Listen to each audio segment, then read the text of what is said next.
guys, it's me against all these boxes. I need to cut them up, and my choice of blade is this Alltrade squeeze utility knife. You see this? You just squeeze the handle and the blade comes out. How cool is that? What makes this thing special? It's by Alltrade, but check this out. You push the squeeze handle right here, and the knife comes out. So this Alltrade utility knife, super sturdy. You squeeze the handle like that, the blade comes out, and it stays locked, so you can cut boxes super well. Now when this blade gets dull, this thing can replace the blade in instant without any tool. You see inside here, you have some extra blades. When you need to replace the blade, what you do is you hold this yellow button right here and pull out the blade, right? After that, carefully you discard the blade, then push this black button to retract the handle. Like that. And then squeeze the handle again, and you have a brand new blade. You see that? Let's go ahead and start cutting the boxes.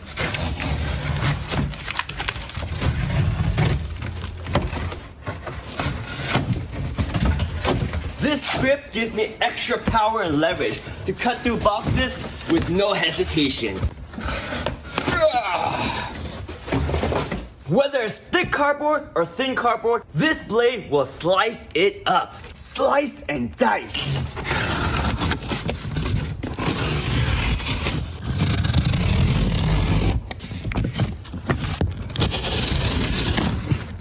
The boxes are all chopped up thanks to this Alltrade easy squeeze spring-loaded utility knife. Highly recommend this bad boy right here. One of the best utility knife I've ever used, the Alltrade spring-loaded utility knife.